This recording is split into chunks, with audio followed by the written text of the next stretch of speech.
Agwinisha Korja is Misha Paula Kunigon. It's my great pleasure to welcome you back to the second afternoon of day 2 of IST-Africa 2022.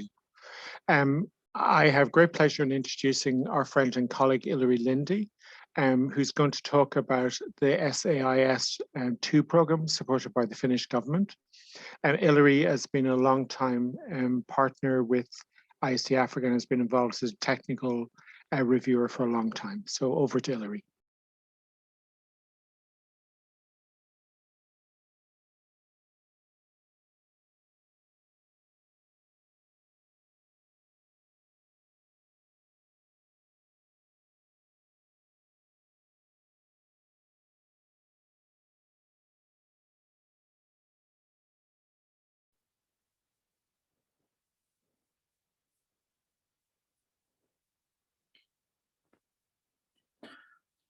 Hi, Paul. Many thanks. Can you hear me?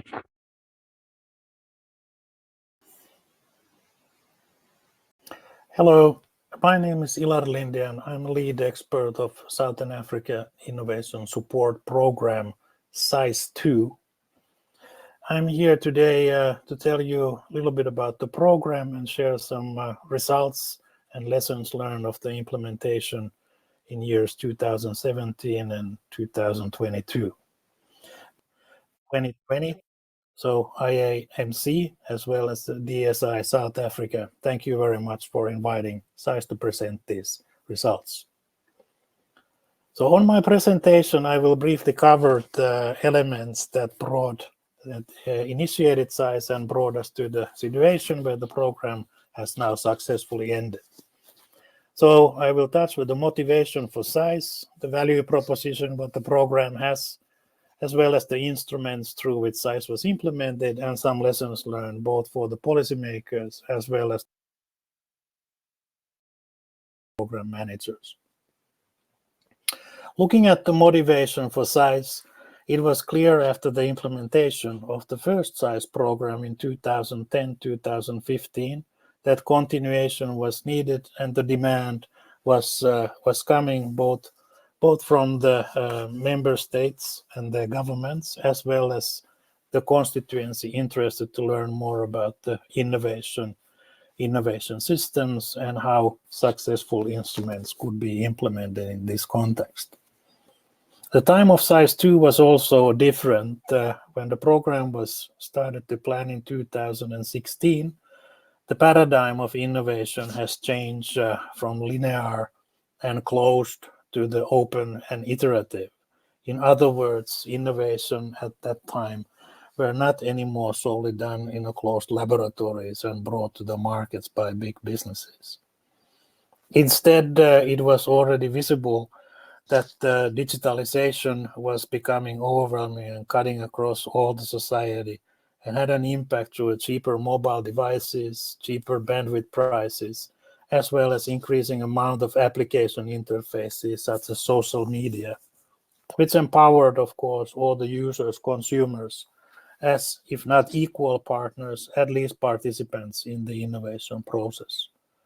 Perhaps most importantly, this created also opportunity for new type of entrepreneurs to flourish with much cheaper costs to access to the technology and creating an idea, eventually transfer that into an innovation. So SAIS 2 arrived at a time when innovators were also starting to create a significant impact on the employability and jobs. Some statistics listed here show, for example, from the African Development Bank, that 15% of SMEs in Africa at the time were the high growth firms. And when you look at the sub-Saharan African entrepreneurs, these were the most confident or the second most confident group to hire in the near future to staff to their operations. So the argument to support entrepreneurship was based on also to the jobs and employability. Enabling policies for SAIS were already there, and it is important to have those in place because successful regional programs such as SAIS could not be implemented without backing of having a policies at the national and regional level that support the implementation. So programs that were looking at the elements of science, technology, innovation, education, these were all revisited to include youth and early stage entrepreneurship within them. Therefore, SAIS was able to collaborate within that national and regional policy framework and directly contribute to the implementation of these enabling policies. SAIS value proposition then came really from these particular policies, but we were also looking at a time of what were really the challenges on implementing innovative policies within the existing innovation systems, the framework where the policies were operated. The big pictures was always the same, and it is the same almost everywhere in the world. Role players are often too busy in their own initiatives, lack the cooperation. Resources are based and allocated on the old merits, so nothing of this cascaded down into benefits of a new breed of entrepreneurs such as startups. SAIS value proposition, when then looked at if there is an opportunity to calibrate a program that will focus on supporting entrepreneurial ecosystems and overcome the gaps which exist there. Ecosystem approach allowed SAIS to look at these enabling conditions more closely, such as how can we boost, for example, the networking of startups and the new businesses by creating opportunities for this type of collaboration through, say, innovation competitions. Is that really the case that the mentoring and coaching is missing, and what are the opportunities to create the initiatives that they were included as a part of the acceleration programs? And are the incubators that operate, say, certain type of startups in different countries, are they linked together to exchange the knowledge and information, what works and what doesn't work when we are building pipeline for startups, say, for example, in education sector? The case for the development of startup ecosystem overall was still weak, and there were no real advocates to be seen in those tables which were deciding on policies and allocation resources. And therefore, there was a reason for SAIS to also patch that gap. The program decided then to focus on intermediaries, and these were the same SAIS primary customers, because the intermediaries, they are the organizations within the ecosystems who are working with the startups and enterprises. They have boots on the ground, and they have a credibility amongst the final beneficiaries, which SAIS as a program were targeting. Besides, no donor previously has directly supported intermediaries, at least not on a regional scale.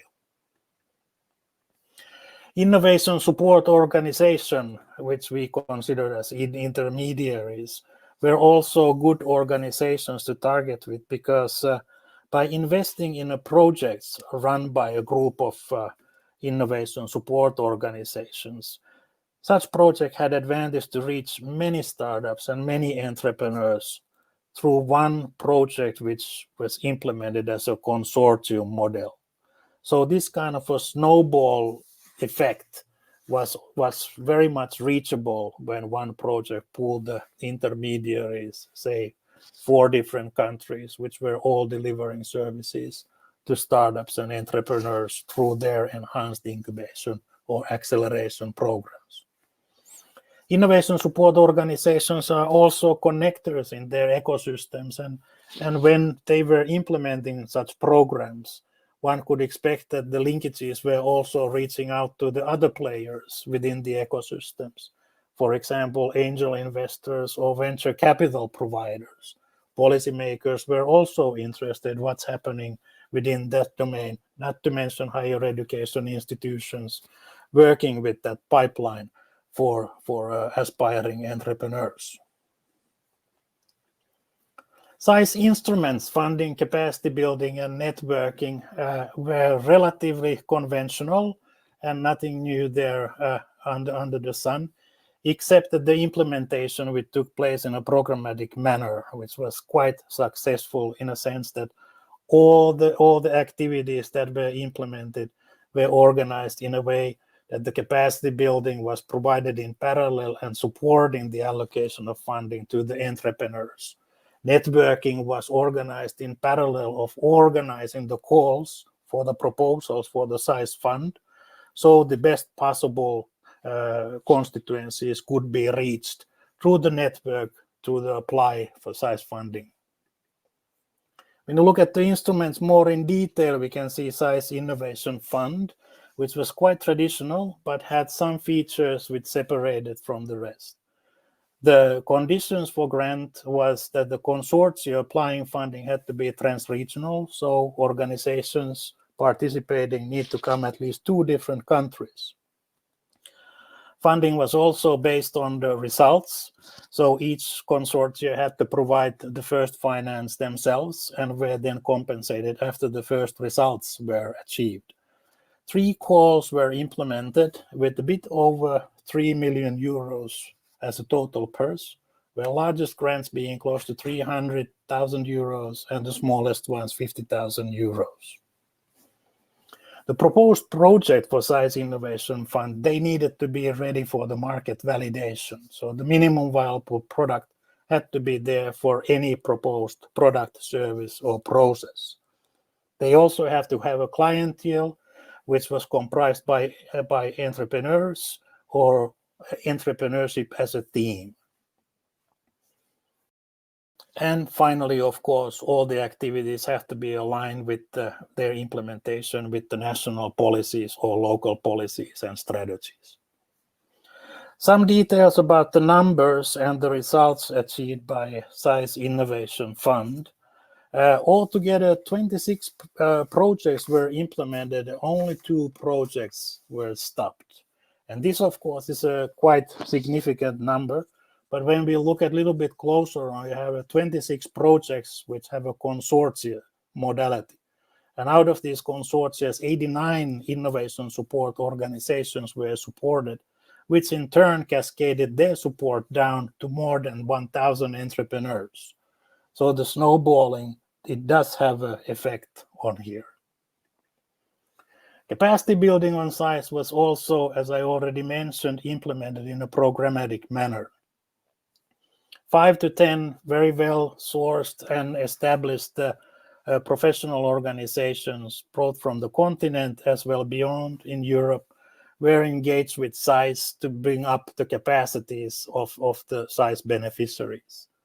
Every time when capacity building was implemented, it had to be based on demand, and it had to be something that supported already existing activities, such as implementation of a SAIS innovation grant-funded project. Important part was also to look at the new type of skills, such as understanding the value of data and the mechanisms to collect it. Every SAIS Innovation Fund project at the end prepared an impact case study where it had collected data on its impact it had through its own ecosystem. This was not only beneficial for them in achieving further funding, but also SAIS Project Management Office when we were looking to pooling the results and showing the impact on the ecosystem level. Knowledge and networking was also part from the beginning of SAIS, and all the knowledge was gathered and packaged by the local organizations themselves. They also did the vetting and peer reviewing that the knowledge was valid and accurate. We also implemented an network initiative called SAIS Connected Hubs, which soon became quite successful, having an innovation competition, annual innovation competition implemented in 5 countries, with the regional final organized in one of the countries, as well as then under the auspices of SLUSH International Innovation Festival organized in Helsinki in Finland. So what were the lessons learned? On a policy side, one could say that the demand for cooperation and related support does exist. And it's very well manifested in the data collected by the project and channeled to the SAIS. Platforms to meet peers are really very much in need. They are more in need perhaps than the annual conferences, and the need for these cascades down from the policymakers to the individual startups. When we look at the program level, we could say that SAIS-2 was an exploratory program, this through its regional angle and the approach that supported consortiums led by intermediaries. Some work practices were established and groups such as Connected Hubs, which now is known as the Southern African Innovation Community, continue its work and prove that there's a demand and value for regional cooperation. However, there's still lack of funding, and there is a dedicated instrument that could support such activities going forward. Should this kind of instrument appear, it is very important that the longevity is considered as a key, and the instrument and its implementation at a transnational level will continue throughout the different political cycles. I leave my presentation here. I hope you have enjoyed. If you have any further questions, please feel free to visit to saisprogram.org or contact any of the SAIS national focal points in 5 SAIS partner countries. Thank you very much. Bye-bye. Thanks, Ilari. Let's start with Fusuha.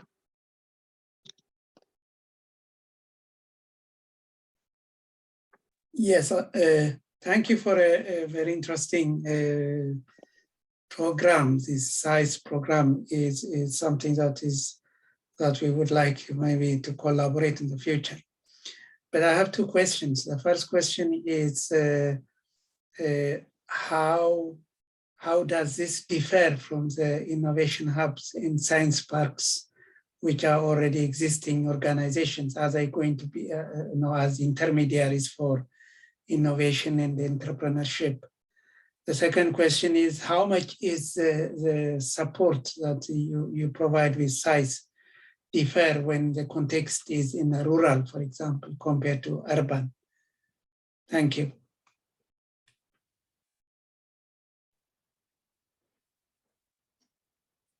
Hi, Paul. Do you want me to answer the questions right away? Please, or Ilari. Please go ahead.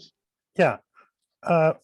Yeah, I already replied this on a thread as well, but indeed we considered science parks and tech hubs as primary clients, and often you can see that let's say tech hubs as well as related, maybe a little bit newer initiatives like acceleration programs. These may or may not, but they may also located in the science parks. So in a sense, for us, it was just simply important that the activity itself, whether it was hosted by a science park or whether it was hosted by university or even not-for-profit organization or from civil society, that these were supporting startups or early stage entrepreneurs. Yeah, so essentially your approach is primarily about enabling the multipliers to maximize the impact. Indeed. So one can, multipliers perhaps is the other way or another term for intermediary organization in this context. Perfect. Okay, Jay, you had a question. Yes, thank you, Paul. If you look around globally, there are going to be some failures in efforts to create real innovation. And in certain countries, people who fail are forever banned from continuing that type of work. In other countries, failure is indication that you are learning lessons and you can be trusted. So there's very different approaches to failure. How do you do it here in your work, and how do you distribute the lessons learned from the failures? Well, thanks, Jay. That's a very valid question. And we did consider this also quite hard when setting up the program, and especially when figuring what will be the focus of the program, and especially projects funded through Innovation Fund. And of course, here then the aim was really to focus on projects that were validating already existing, let's say, a concept or a prototype with a certain type of audience, which was already predefined to a certain extent, that they may have even a rudimentary business model in place. And during that validation, then get the understanding whether the offering will fly or not. And every time when the communication took place from our side to the projects we supported, and I think the project also cascaded message down to their constituency, was that validation is important in a sense that it tells you whether it's going to fly or not, whether it's worthwhile to invest time and resources. And it also helps you to understand that you don't want to push forward in case the likelihood of failure is bigger than the success, or alternatively you can pivot whatever you're offering. So it was our little contribution to take away this culture of fear. And in the end of the day, if you're not willing to take that risk of failure, nothing is ever going to change. Just to close things off, Ilari, apart from mentioning critically that need for a long-term funding solution for entrepreneurship across Africa, based on your experience, having worked on the ground over the last decade, what other recommendations would you have for similar type initiatives in the context that we're in now? Well, I think in the context where we are now, the important is to be able to look things a little bit differently, out of box, and take the risk. And it might be so that your risk takers are not necessarily your traditional funders who would support initiative like SAIS. But in our case, the 5 governments, so government of South Africa, Botswana, Namibia, Tanzania, and Zambia, together with the main donor, which was the Ministry of Foreign Affairs of Finland, they were progressive enough to see that there is a need and demand for this type of activity, while maybe the environment from the legal perspective or financial or other type of institutional perspective is not ready.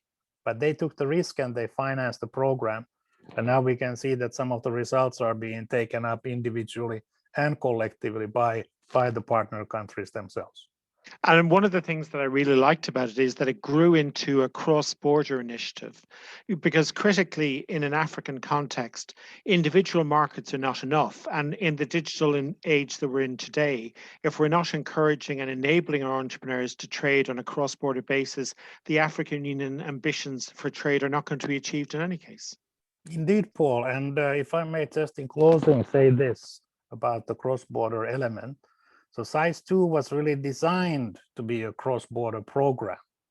And as a proof of this, we could see, for example, that none of the resources in the program purse were pre-allocated to any partner country or the projects in any partner country. Instead, it was really up to the evaluation and made the best person win, or made the best consortia win. And I think that was a key strength, because yeah. What you notice, unfortunately, with some other multilateral stakeholders is that there's more or less an assumption that a certain percentage is more or less guaranteed to go to each key stakeholder group, and then the balance is up for keeps. Whereas the model that was taken with SAIS was very much the cream would come to the top. Exactly. And the other factor related to this is that we were supporting consortias. So all the projects had at least minimum 2 partners, but of course, obviously they had 3 or 4 or plus, and coming at least from the 2 countries.